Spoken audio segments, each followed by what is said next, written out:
Bienvenidos, bienvenidas a tu podcast, primera temporada, tercer episodio de la vida privada de los animales.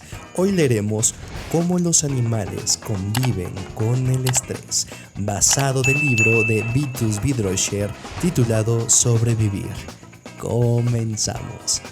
En la estepa del África Oriental, unos cazadores de animales vivos lograron echar el lazo a una jirafa desde un vehículo en pleno campo. Obligaron al animal de 5 metros de altura a meterse en una jaula de transporte sobre un camión.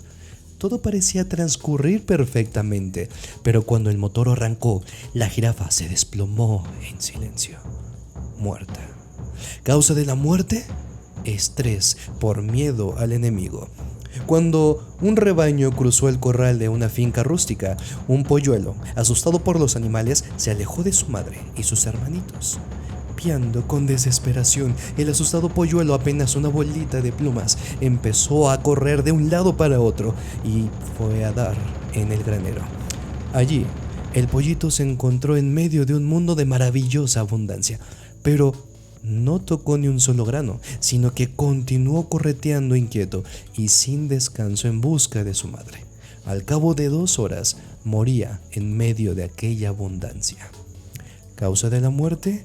Estrés por el temor de haber perdido a su madre.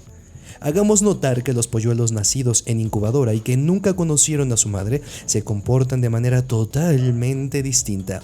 Si a los pocos días de vida se les da de escoger entre su desconocida madre y un puñado de trigo, sin vacilar, se deciden por el grano. La madre les resulta del todo indiferente y sin ella continúan viviendo sanos y alegres. Consecuentemente, la muerte por estrés a causa del dolor de la separación no se produce sin antes no se ha creado un lazo de afecto personal entre la madre y el hijo. Durante muchos años, Anna Borchert, una viuda, y su perro de aguas fueron amigos inseparables. Cuando la viuda murió, sus parientes llevaron al perro a un hogar para animales abandonados. El animalito se negó a tocar la comida y con el rabo entre las piernas falleció al cabo de 3 días. Es decir, antes de que tuviera tiempo de morir de hambre. ¿Causa del estrés? Causa de la muerte, por supuesto, el estrés motivado por la paralizadora tristeza de haber perdido todo lo que tenía en el mundo. Desde las primeras horas de la mañana, nuestro tordo Floristan aceptó el desafío de un rival intruso y desconocido, al que de inmediato bautizamos con el nombre de Pizarro. Y los 2 pájaros se lanzaron a una auténtica competición de canto. Se disputaban el dominio del jardín y a la hembra Leonore, que llevaba 2 semanas aparejada con Floristan. Desde las copas de 2 pequeños abetos, cada uno trataba de cantar más y mejor que el otro. Hacia el mediodía, Floristan estaba muy excitado y en las notas medias su canto se fue atenuando. Se atascaba en los trémolos y poco después era incapaz de dar el do de pecho. Entonces ocurrió algo que está en total oposición con la moraleja de la ópera a la que nuestra hembra Leonore deba su nombre. En efecto, Leonore, que había sido mudo testigo, posada en una rama baja de la batalla de nuestros 2 maestros cantores, abandonó a su Floristan, emprendió un vuelo corto para colocarse al lado de Pizarro y cariñosamente acuñó su pico en las plumas del cuello del vencedor. Eso fue demasiado para el infeliz Floristan. Su canto, ya bastante decaído, se disipó por completo. Se pasó los días siguientes acurrucado en las ramas bajas, apenas una sombra de sí mismo, y al tercer día amaneció muerto en la hierba del jardín. No presentaba ninguna lesión externa apreciable. ¿Causa de la muerte? Estrés por la pérdida de su hembra y de su territorio. Estos ejemplos nos muestran algo típico. El estrés no es, en modo alguno, un síntoma exclusivo que se da en los hombres sometidos a las exigencias de una profesión agobiante y de responsabilidad. No solo se presenta en los altos ejecutivos, sino también en los funcionarios, los obreros, los que ejercen profesiones liberales. los maestros, los estudiantes y los escolares. Y lo que es más, ni siquiera está limitado al ser humano, sino que afecta a todas las manifestaciones de vida superior de nuestro planeta, a todo el reino animal, desde la jirafa hasta el más pequeño de los insectos. El estrés no es un específico acompañante de la razón humana, sino que actúa en un amplio campo de sensaciones y sentimientos. La angustia, al que están sometidos por igual tanto el ser humano como los animales restantes. Incluso sucede que algunas peculiaridades del estrés pueden ser observadas con mayor claridad en el mundo animal que entre los seres humanos. Así, por ejemplo, en cualquier momento es posible causar la muerte por estrés de una abeja con un simple experimento. Los doctores Roy y G. Pincy, Robert Chambers y Manuel Virey, entomólogos de la Universidad de California en Los Ángeles, la famosa UCLA, apresaron algunas abejas mientras se hallaban libando y las encerraron por separado en unas pequeñas redes de gasa, dentro de las cuales colocaron diminutos recipientes llenos de miel. A ninguna de las buscadoras de néctar se les ocurrió la idea de libar en su alimento favorito. Revolotearon como dementes en el interior de la tupida red, zumbando y girando incesantemente, y al cabo de 2 horas estaban muertas. Profundas investigaciones han probado que el encierro causa una invasión de las hormonas del estrés en la corriente sanguínea de las abejas, que a su vez provoca en el insecto un ataque de pánico y una extrema nostalgia y un deseo irresistible de volver al hogar. En cierto modo, eso es bueno, pues esas hormonas sacuden todas las reservas potenciales del animal, que actúa al máximo y concentra todos sus sentidos en un solo objetivo: la vuelta a la colmena. Un estrés agudo protegerá a las abejas y evitará que mueran perdidas en un lugar desconocido. Pero si en el transcurso de 2 horas no logran, pese a todos esos esfuerzos, en regresar a la colmena perdida, ese estrés, creado por la naturaleza como salvador de la vida, se convierte en un gran asesino. Entre estos dos extremos existen matices múltiples. Investigadores del Hospital Monte Sinai en Nueva York situaron a unos ratones en un estado de atemperado estrés, mostrándoles un gato a cortos periodos de intervalo. Muy pronto, los ratones se enfermaron y cogieron la lombriz solitaria.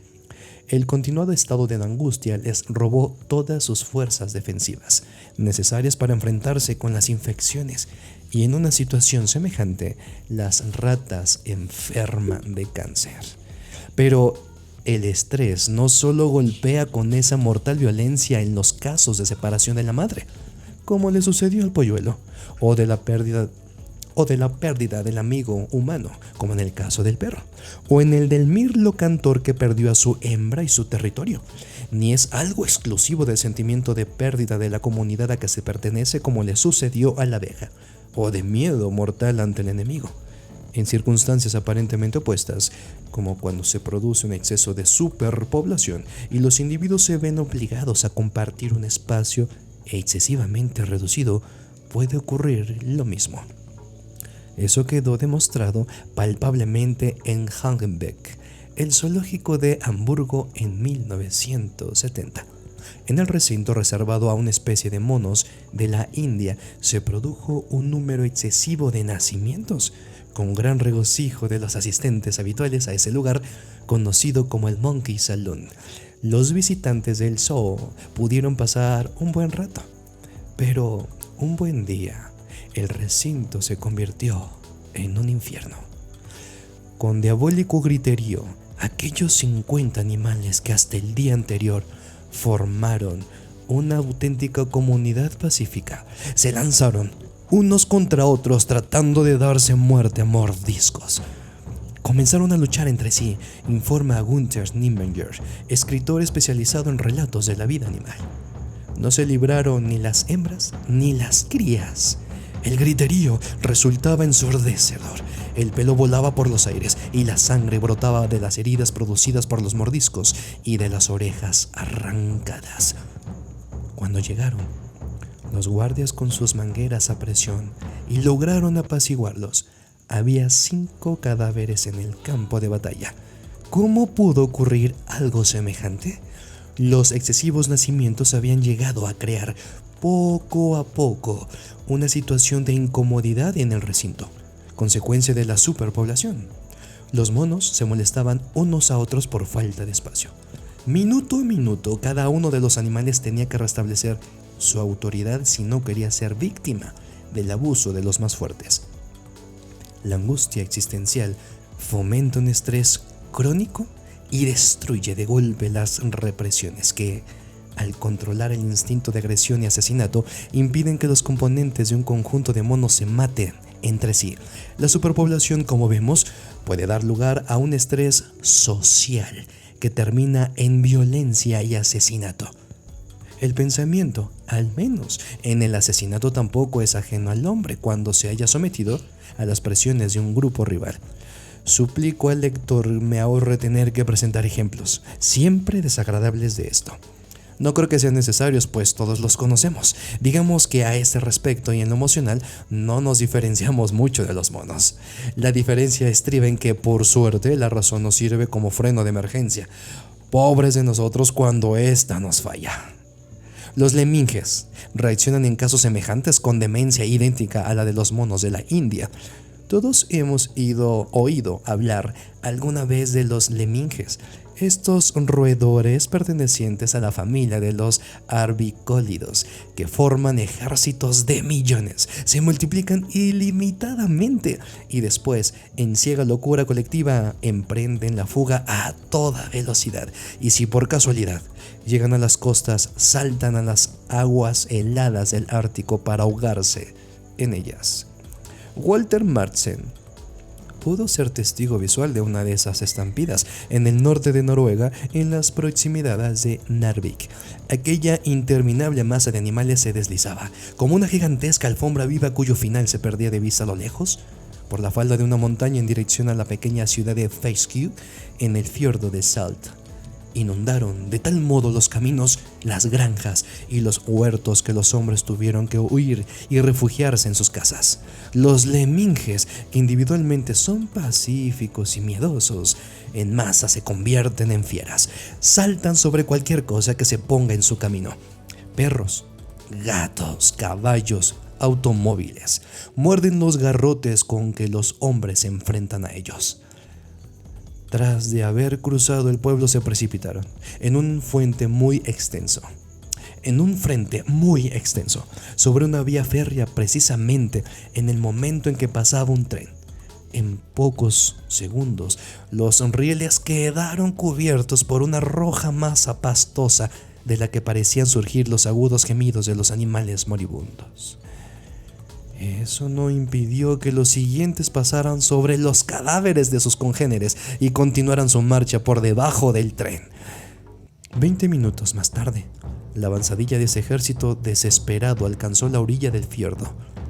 Inmediatamente se formó un dique y los animales se apretaron, formando varias capas una sobre la otra.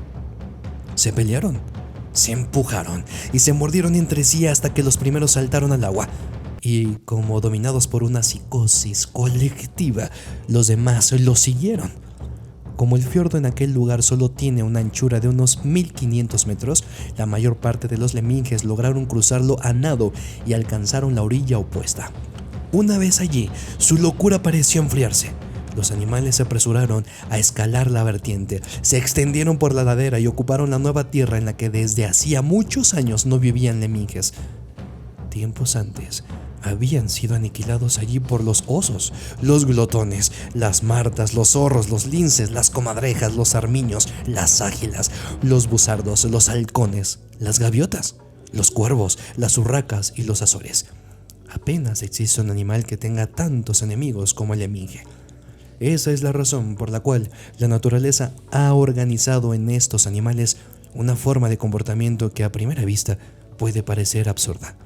Mientras que la mayor parte de los otros animales, incluso el hombre, pueden contrarrestar el efecto de las hormonas que alarman el cuerpo en caso de estrés, mediante el efecto de otras hormonas tranquilizantes que debilitan la potencia de aquel y que son producidas por las glándulas suprarrenales. En los leminges, esa defensa es casi totalmente inexistente. Son animales súper sensibles. Pero, ¿cuál es la razón? Debido a la gran cantidad de enemigos que los atacan, deben de traer al mundo un gran número de hijos. Eso da lugar a que cada 3 o 4 años se produzcan casos de superpoblación. Y entonces debe suceder algo que obliga a los millones de animales que sobran a emigrar a otras tierras. Cuando la población aumenta en exceso, los animales empiezan a ponerse nerviosos y el estrés radicaliza el instinto de acción y movimiento y los impulsa a huir. Se produce la estampida y como locos todos empiezan a correr al mismo tiempo y en la misma dirección. Se desata una auténtica psicosis colectiva. Su instinto, espoleado por el estrés, los impulsa a seguir corriendo siempre en línea recta y en la misma dirección, pase lo que pase. Si por casualidad los leminges llegan a las costas del océano glacial ártico, eso no basta para frenar el instinto de fuga de los animales, cortos de vista, y todos perecen. Se trata, por decirlo así, de un accidente de tráfico, sufrido por unas criaturas ofuscadas por el estrés. En los seres humanos, la simple participación en una manifestación masiva no desata un estado de superexcitación en los que asisten a ella. Aunque la situación esté cargada de psicosis, los hombres, al menos los inteligentes, no son leminges. No obstante, tan pronto como se produce un impacto de choque, el estrés bloquea la razón y nos arrastra a una conducta irracional. De modo que la catástrofe no solo no se suaviza, sino que todavía se hace más grave. Un científico norteamericano registró formas de conducta totalmente descabelladas durante el gran terremoto de Alaska en 1964. Cada uno hizo lo que aquello a que estaba acostumbrado sin tener en cuenta que había otras cosas mucho más importantes. Por ejemplo, los bomberos se apresuraron a llegar a toda prisa al lugar de un incendio e intentaron apagarlo, pero se quedaron totalmente desamparados y sin saber qué hacer. Cuando vieron que la red de suministro estaba destruida y no disponían de agua para sus mangueras, no se les ocurrió en absoluto dirigirse a las ruinas de los edificios no incendiados para buscar en ellas a posibles sepultados todavía vivos. En vez de buscar de inmediato en acción un plan de urgencia, el alcalde se reunió con sus concejales y proclamaron un estado de crisis en el que, como de costumbre, se produjeron largos debates. La policía se lanzó a la caza de saqueadores, pese a que en todo el distrito no se había denunciado más que un solo caso de hurto. Durante la catástrofe se apoderó de todos un temor irracional a la pérdida de propiedad, con tal fuerza que el miedo a unos actos de pillaje que no habían ocurrido se transformó en psicosis. La idea de salvar a los heridos y sepultados entre las ruinas solo la tuvieron a la mañana siguiente. Bajo la impresión de una catástrofe, el hombre se diferencia muy poco de los leminges o de la gallina que, por temor a ser atropellada por un auto, se pone precisamente en su camino, de modo que no puede menos de ser alcanzada. Una admisión deprimente: el estrés atonta. Otros experimentos con animales refuerzan este reconocimiento. Phipps era un babuino macho, joven y verdaderamente inteligente. Realizaba en un abrir y cerrar de ojos todos los problemas y juegos con cubos y figuras que le presentaba el zoólogo francés profesor Feidy, hasta que un día sucedió algo espantoso. Se abrió la puerta de su jaula y en ella fue introducido Hugo, un babuino desconocido para él, bastante estúpido, pero también bastante musculoso. Pronto se produjo una dura pelea. El guardia tuvo que separarlos para que Phipps no saliera verdaderamente mal parado. Unos días más tarde, comenzó un sorprendente experimento. Phipps y su robusto adversario se convirtieron en vecinos de jaula, aunque separados entre sí por barrotes.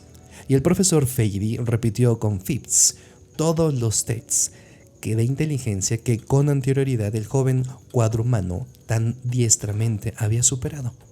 La sorpresa fue que, en esa ocasión, Phipps se mostró aún más torpe que el extraordinario estúpido Hugo.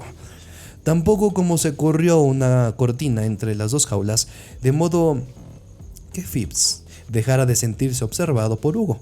El animal volvió a brillar y conseguir los extraordinarios resultados de siempre. Sin embargo, si la cortina volvía a abrirse, en ese mismo momento parecía como si el cerebro de Phipps quedara bloqueado, pese a que la reja que lo separaba lo protegía de ser atacado y golpeado. La simple presencia del colega físicamente más fuerte colocaba al babuino en una situación de estrés, tal que el realmente inteligente Phipps se convertía de golpe en un animal totalmente estúpido. El estrés motivado por el temor a la propia inferioridad física entorpece e incapacita la inteligencia de los monos. En situaciones de temor, el hombre reacciona del mismo modo. Por ejemplo, los estudiantes que se sienten asustados cuando, durante un examen oral, el profesor se muestra excesivamente severo. Las malas notas que se deriven de ello, debiera el maestro reservarlas para sí mismo, pues se las merece por su defectuoso comportamiento pedagógico. El estrés, que atenaza a muchos estudiantes por temor a las malas notas, produce un aumento de la incapacidad de aprender sin aumentar en absoluto el rendimiento. Es algo que los etólogos tendrían que saber a los pedagogos. Si un ser vivo se ve sometido a una situación de estrés durante mucho tiempo, o si ésta se repite de manera frecuente, se crean formas diversas y extrañas de estupidez. El profesor Dietrich y Holtz de la Universidad de Múnich ha realizado una serie de sorprendentes experimentos con las tupayas. Se trata de un animalito que tiene cierto parecido con nuestras ardillas comunes, pero que son antepasados primitivos de los prosimios y por lo tanto también del hombre.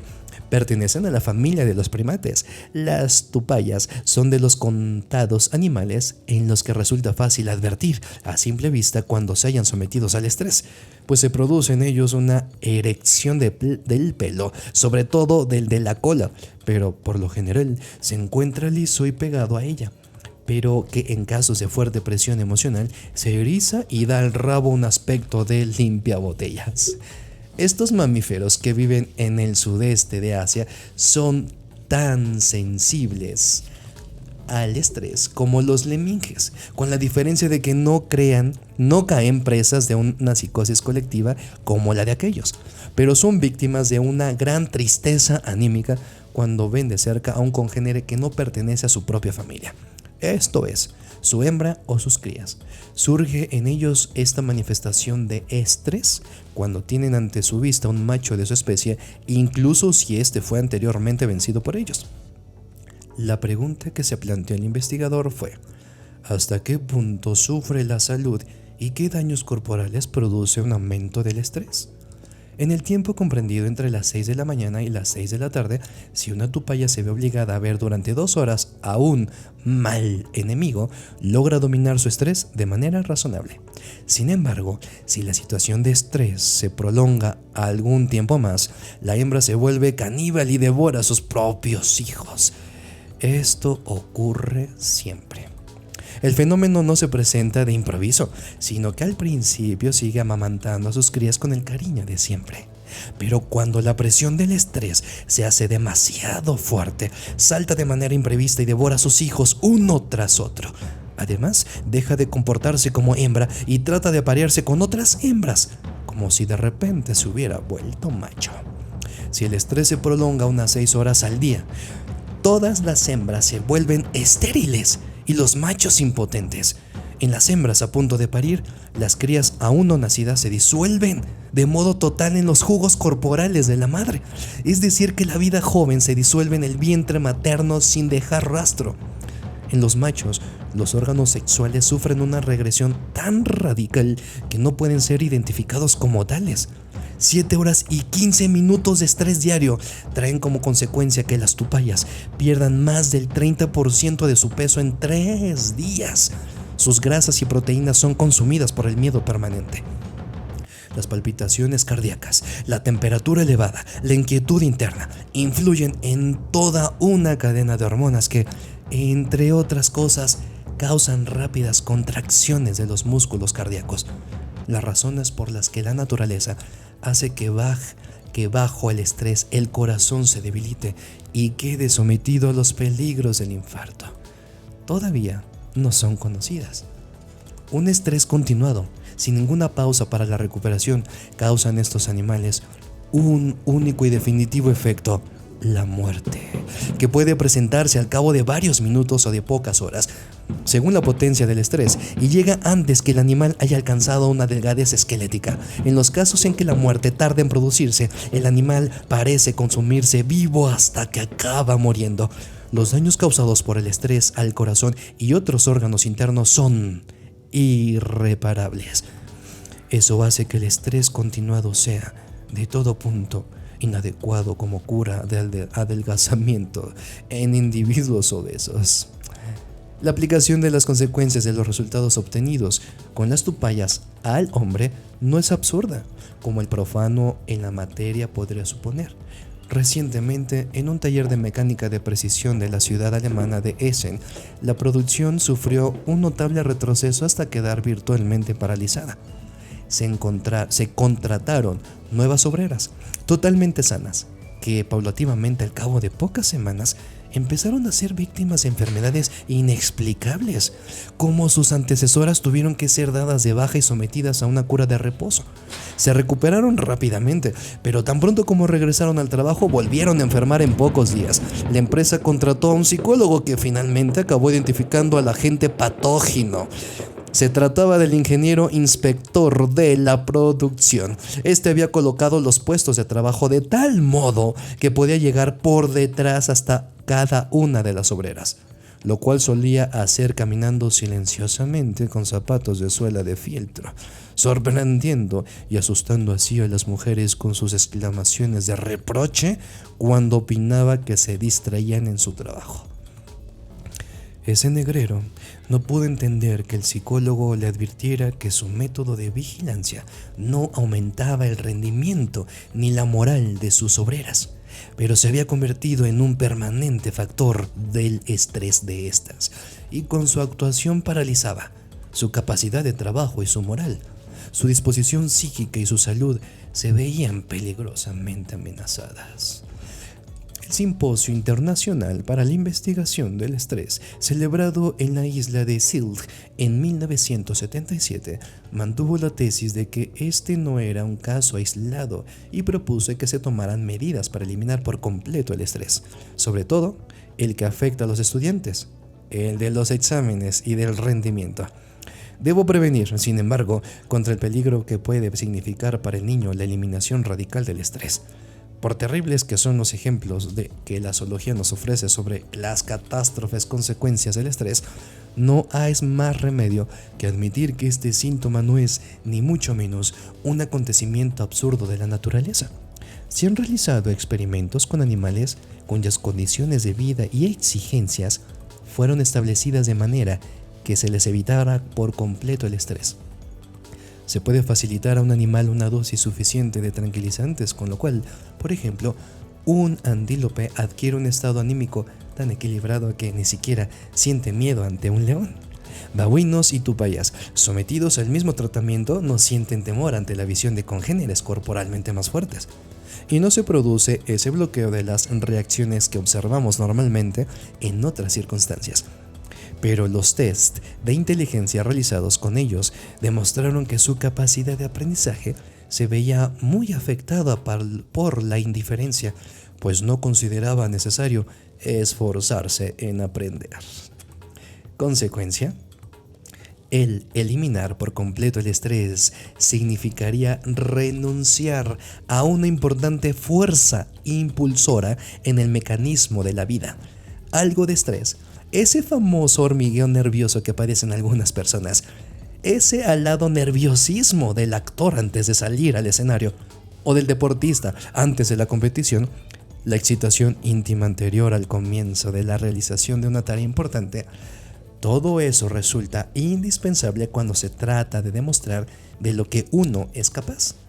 La gran tarea del futuro es la siguiente: tenemos que aprender a convivir con el estrés, de manera que nos estimule, pero no nos destruya.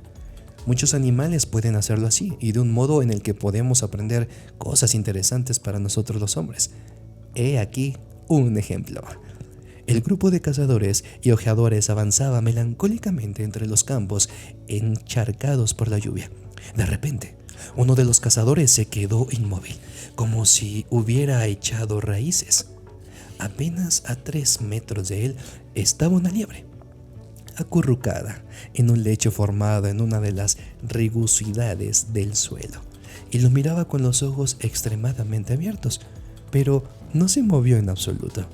Anteriormente se creyó que las liebres dormían con los ojos abiertos, pero lo cierto es que ese estado es todo lo contrario al sueño. Precavidamente, el cazador dio un paso más en dirección a su presa. En ese momento, el supuestamente adormilado animal se lanzó al aire y a 1 metro de altura, como si bajo él hubiera estallado una mina, inició una vertiginosa carrera a 70 kilómetros por hora para alejarse de allí. El profesor Otto Frisch de Branwich ha considerado este extraño comportamiento como una reacción de estrés. La liebre, naturalmente, ve al cazador ya de lejos. Se apodera de ella un miedo espantoso, pero confía en no ser vista, lo que ocurre con mucha frecuencia.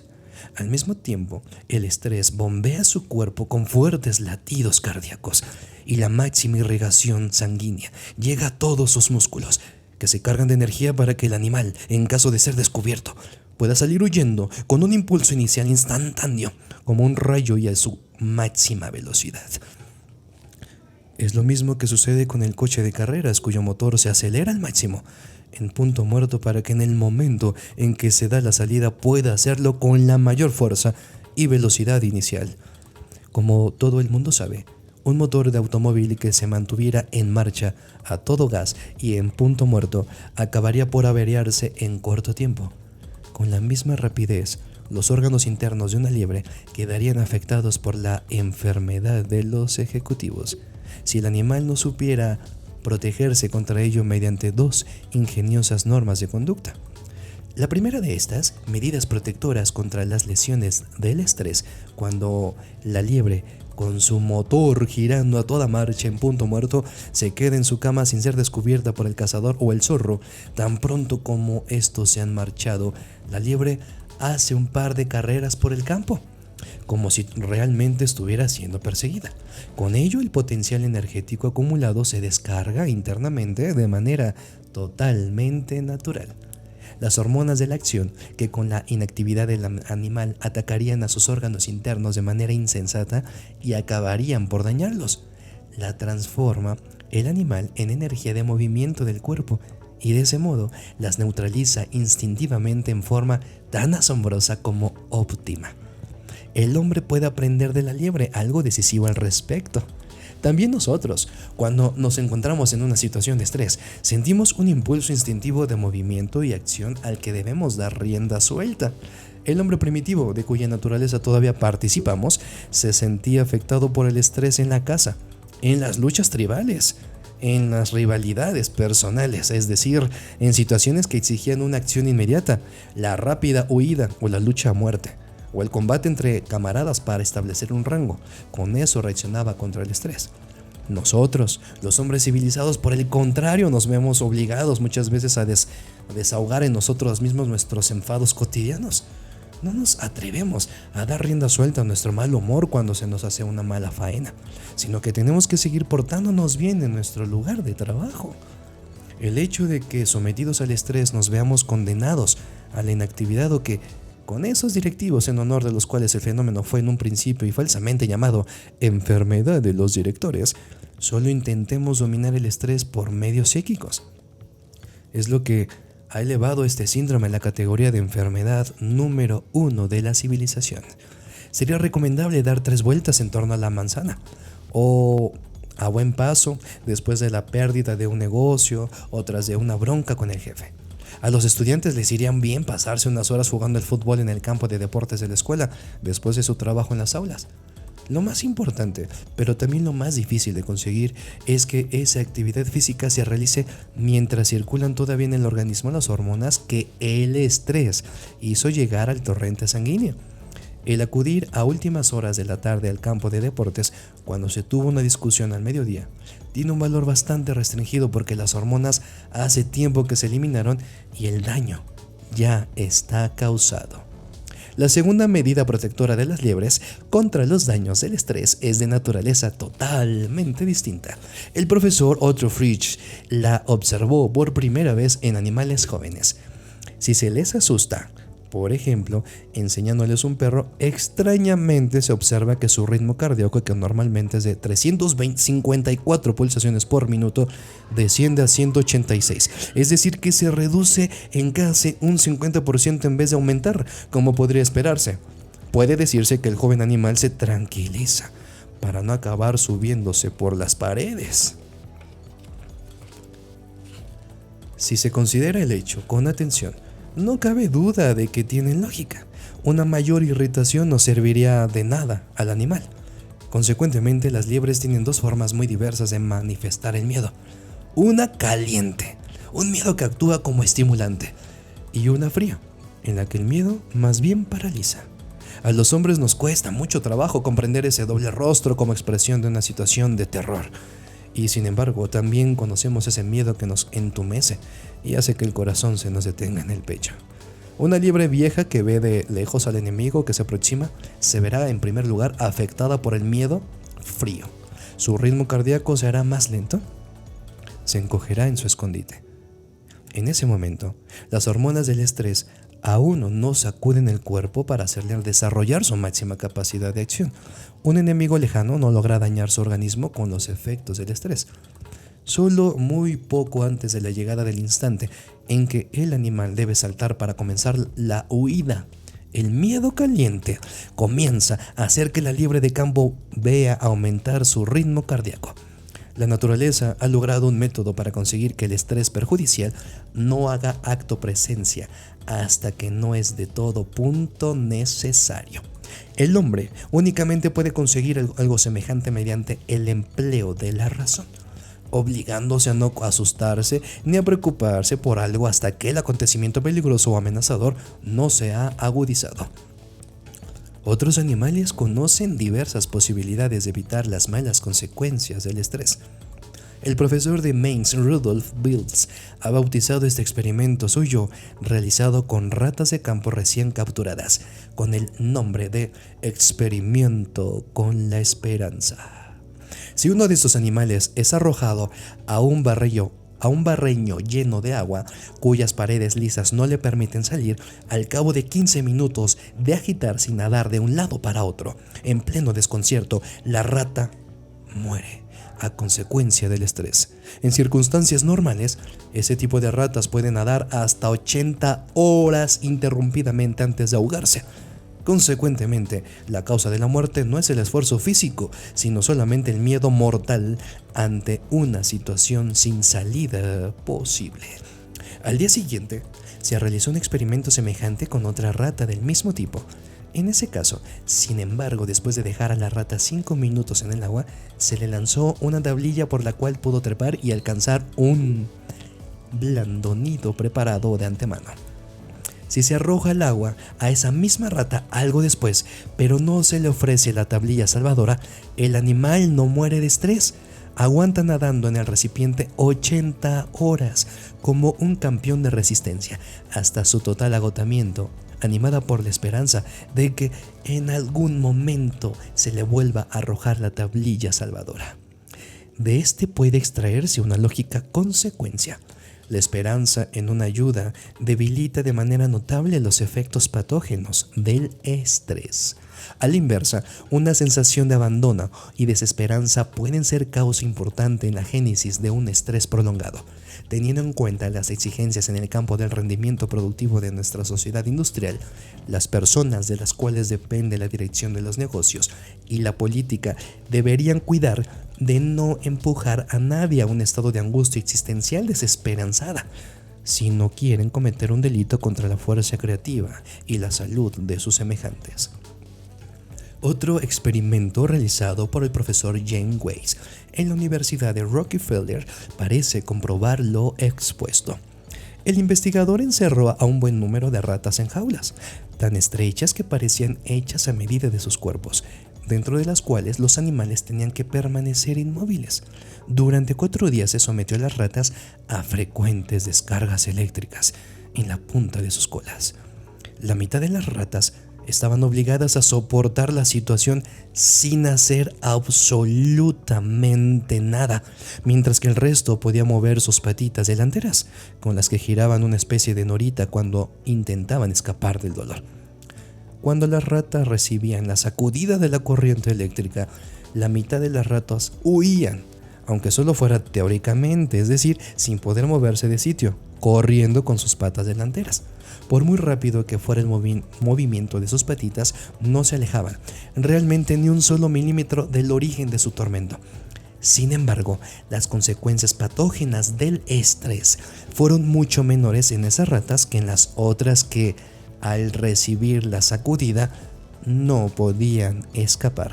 Sucede que no hay forma de apreciar externamente si una rata padece de estrés. Hay que matarlas después del experimento y medir la extensión total de sus úlceras de estómago. Los milímetros de úlcera determinan exactamente la presión del estrés.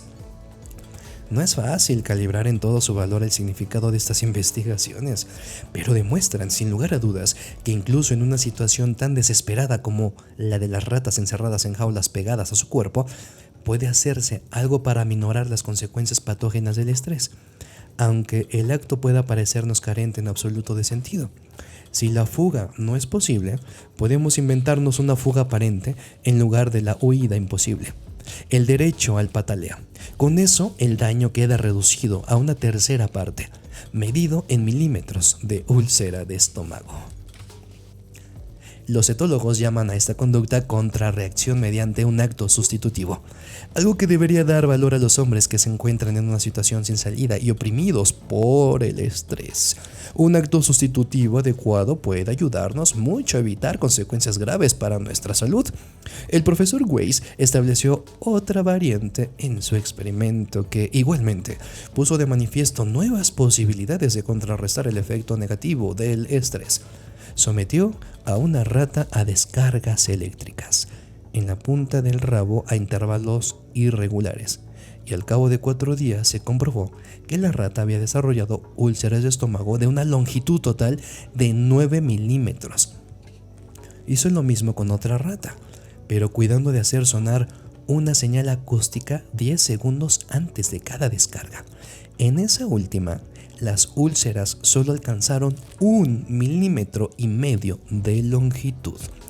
Los dos animales recibieron el mismo número de descargas eléctricas de la misma duración e intensidad. Consecuentemente, el daño corporal motivado por las descargas fue idéntico. No ocurrió lo mismo con los daños del estrés. El segundo animal era advertido por la señal 10 segundos antes de la llegada del dolor y aprendió enseguida que solo tenía que sentir miedo durante esos 10 segundos. Por el contrario, el otro animalito tenía que vivir en un continuo temor, sin saber nunca de antemano cuándo iba a llegar el terrible momento de la sacudida eléctrica. Consecuentemente, la posibilidad de prever una situación desagradable disminuye notablemente las consecuencias del estrés.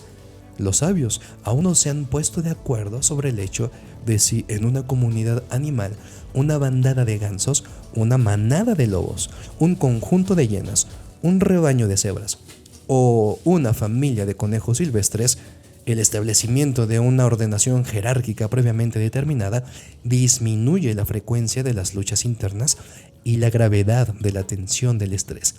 Y esto es algo que debe ser considerado en toda su importancia a la hora de investigar la cuestión de si la ordenación jerárquica en la sociedad humana aumenta o disminuye el estrés.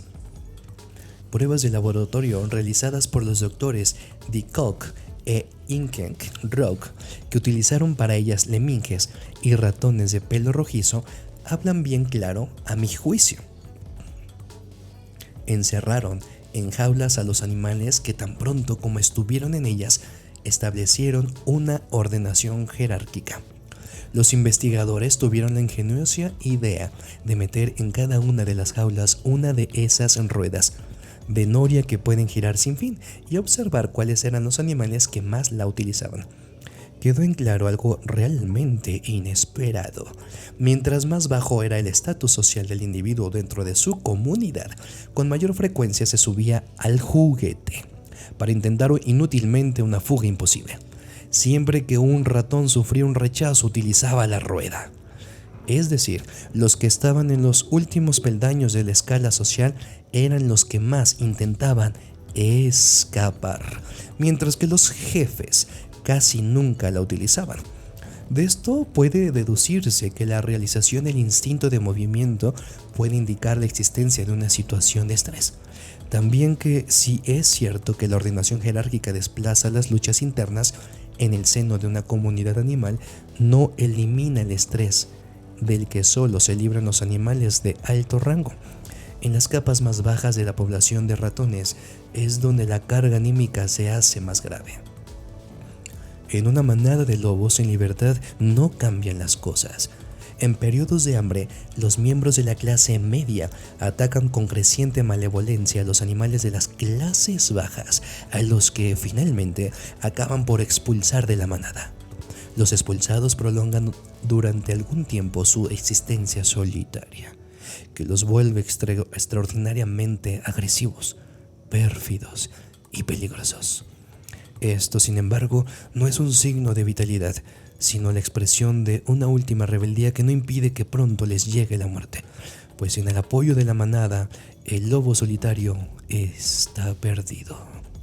En los lobos que dejaron su manada, la situación no es irreversible. Cuando han escarmentado pueden, en determinadas circunstancias, ser admitidos de nuevo en la comunidad. Los vigilantes de las regiones salvajes del Canadá han sido testigos de este acontecimiento. En una manada de lobos salvajes en libertad, una loba vieja no quería someterse a la autoridad de las hembras más jóvenes, que se habían hecho mucho más fuertes que ella. Las peleas se hicieron cada vez más frecuentes y crueles hasta que la vieja loba fue expulsada de la manada. 3 días más tarde, cuando la manada galopaba siguiendo un rastro, la vieja loba se interpuso en su camino, llevando en sus fauces un joven carabú que ella misma había cazado. Era como si les quisiera decir a sus antiguos compañeros: «Oh, les regalo si me dejáis que vuelva con vosotros». La loba volvió a la comunidad y en los días siguientes pareció totalmente cambiada. Ayudaba a las hembras jóvenes en el cuidado de sus crías. Se quedaba frecuentemente de guardia en la guarida. En la casa se mostraba especialmente activa y no volvió a pelear con las otras. En resumen, volvió a ser un miembro útil de la comunidad, con lo cual es casi seguro que logró prolongar su existencia varios años más. La loba logró vencer su estrés mediante su rendimiento social al servicio de la comunidad. Los métodos con los que los animales disminuyen los males del estrés se incluyen en la gran fórmula de supervivencia de la naturaleza. ¿Se trata de una fórmula sencilla? Bueno, pues por una parte es tan simple que los animales están en condiciones de aplicarla sin saber nada de esas cosas. Por la otra, no obstante, resulta tan complicado para nosotros los hombres que todavía no hemos aprendido a comprender y asimilar con nuestro entendimiento y nuestra razón todas esas cosas que los animales realizan de modo inconsciente. Espero que te haya gustado esta sección de la primera temporada y tercer episodio, La vida privada de los animales, en donde hablamos cómo los animales conviven con el estrés, del libro Sobrevivir del autor Vitus Vidrosher. Muchas gracias y espero que todos hayamos aprendido de la vida privada de los animales. Hasta la próxima.